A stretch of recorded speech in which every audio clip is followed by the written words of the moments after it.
Donc la discussion est ouverte, mais c'est vraiment compliqué parce que soit les animaux disparaissent, on est ennuyé, on ne sait pas comment faire, soit ils restent et il y en a trop et on ne sait pas comment faire, et tout est compliqué. Donc franchement, le débat est vraiment ouvert. Donc j'ai vu une main là-bas, donc si quelqu'un pouvait porter le micro là-haut.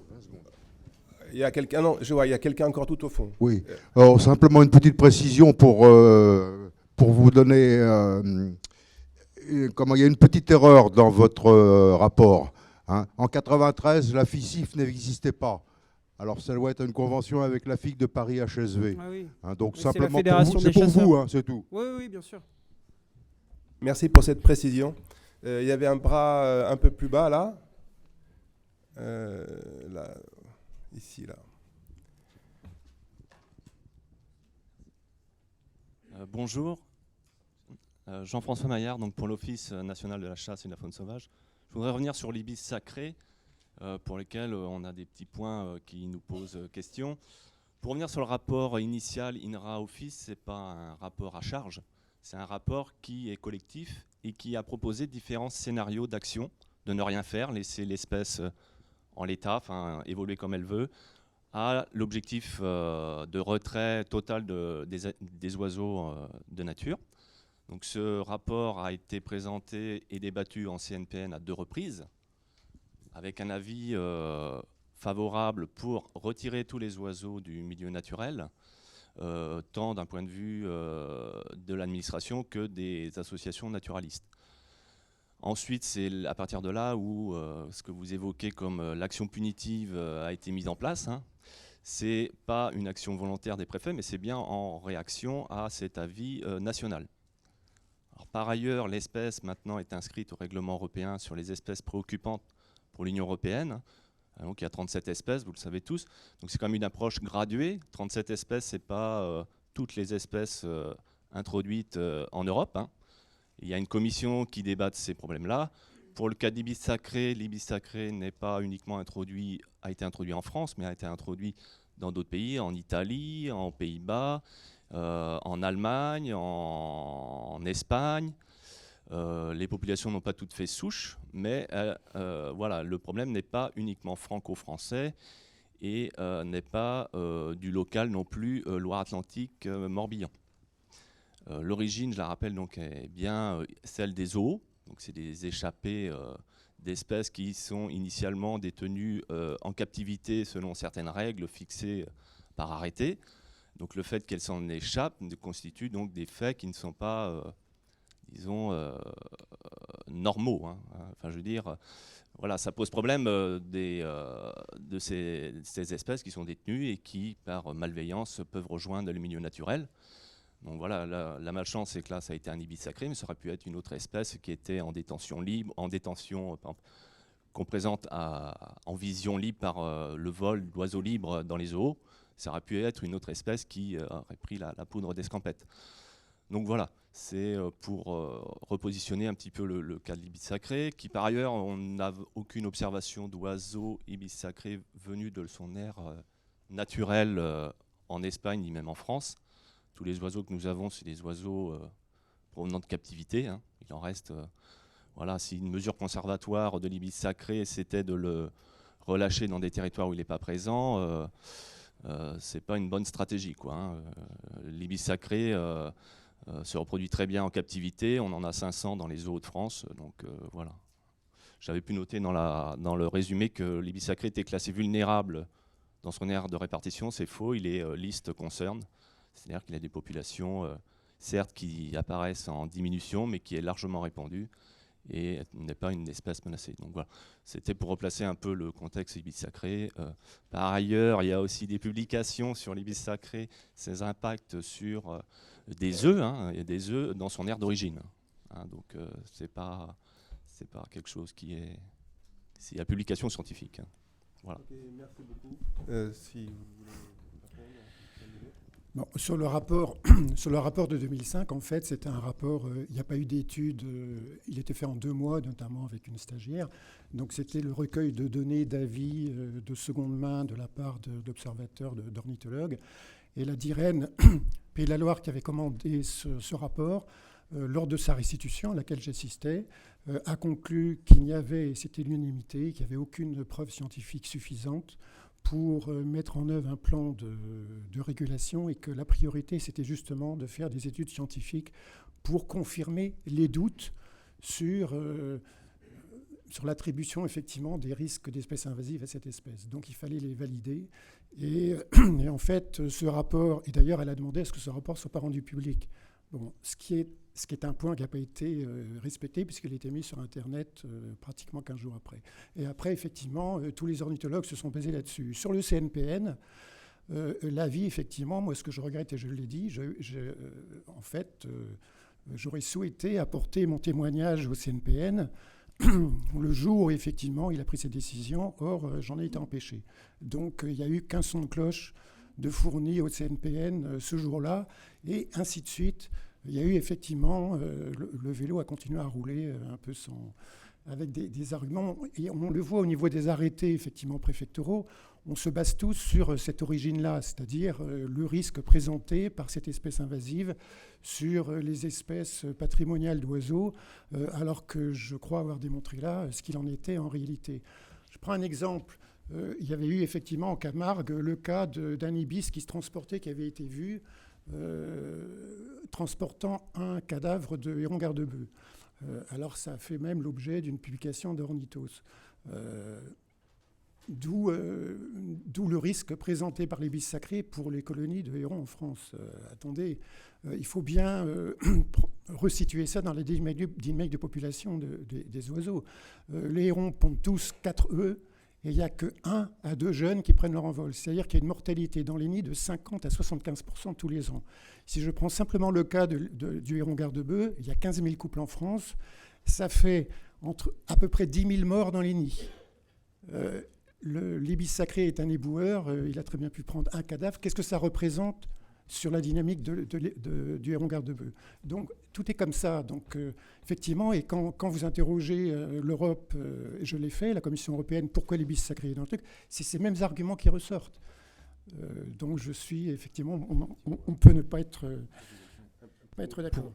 Pour compléter, à la suite de cette politique de tir, il y a quand même plus de 2 tiers des ibis sacrés qui ont été éliminés. Et je pense que ce qui pose véritablement problème, c'est la perturbation que cela peut avoir sur le milieu-là. Donc le remède, si remède il s'agit, peut être pire que le mal.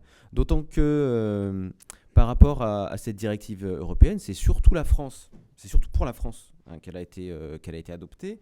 Et il est vrai que même si maintenant il y a débat sur l'utilité de cette politique de régulation au sein du ministère de l'écologie, c'est un peu délicat de se dédire. Et cela dit, il y a quand même des dérogations possibles à ces directives européennes, dans la mesure où si il peut y avoir un préjudice dans la mise en œuvre de cette politique d'élimination, dans ce cas-là, eh bien, on n'est pas obligé de la mettre en œuvre ou bien de la mettre en œuvre de cette manière-là, si il n'y a pas, je dirais, de véritable nuisance avérée et très grave, comme l'a très bien montré mon collègue. Christian, une question. Oui, vous m'entendez, oui. Okay. Christian Arthur, donc président de la FPM, et puis accessoirement, j'ai travaillé pendant plus de 15 ans sur le lapin. Alors, comme l'a dit Léo Martin, je vais essayer de parler au nom du lapin.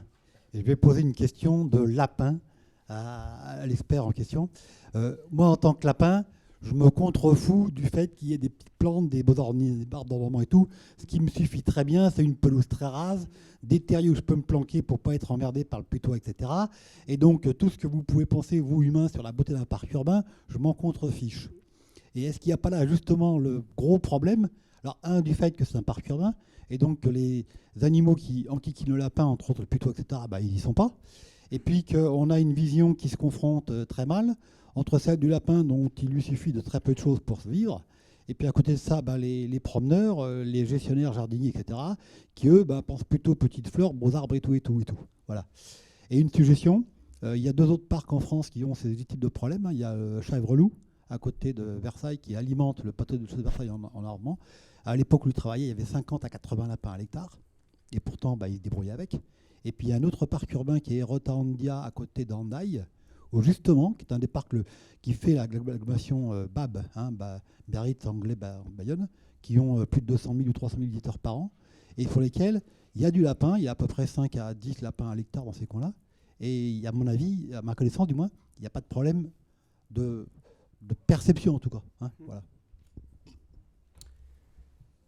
Ouais, je pense que oui, vous l'avez bien résumé. Il y a le lapin, il est lapin. Je pense que toutes ces dimensions en question, lui, il les traverse, et c'est ça qui crée justement éventuellement des conflits.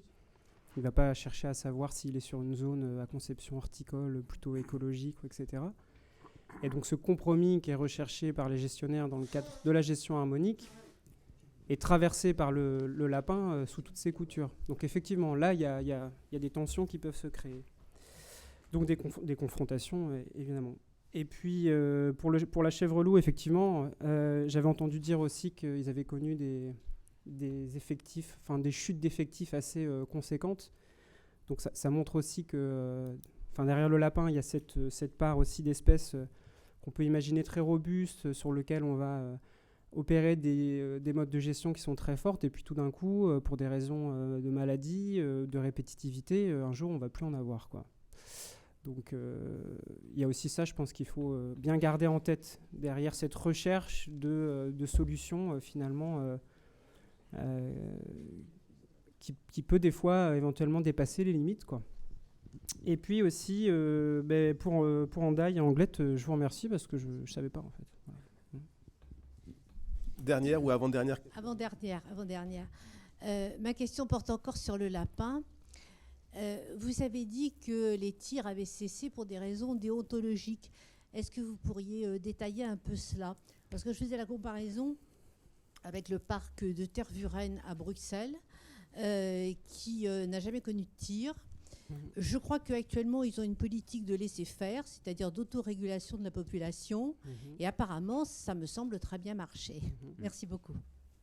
Une question très simple. En tant qu'ancien parlementaire européen, à quelle directive faites-vous allusion? Parce que les oiseaux, c'est 79, et je ne vois pas en quoi ça encadre l'histoire de l'ibis, et la directive 92, je ne vois pas non plus en quoi ça intervient. Donc là, on retourne sur du poil. Pour répondre à votre question sur le lapin, oui, donc je connaissais effectivement ce cas au parc Josepha. Vous parlez de Bruxelles, c'est ça? Oui, effectivement. Bon, on est sur des sites qui accueillent du public, donc on ne peut évidemment pas faire n'importe quoi avec ces espèces. Il y a l'aspect sécurité parce que voilà, ces tirs de nuit sont dangereux. Même si les parcs sont fermés au public la nuit, il y a toujours des gens qui vont se balader dans les parcs, bien que ce soit interdit. Et puis, ces questions déontologiques aussi. On est dans un parc qui affiche de plus en plus des objectifs de protection de la biodiversité, donc de réaliser du tir sur ces espèces qui, par ailleurs, créent du coup des ambiances et aussi des conditions assez favorables au public pour rentrer du coup en interaction avec ces espèces-là. C'est un peu difficile d'expliquer ce type de mesures. Voilà.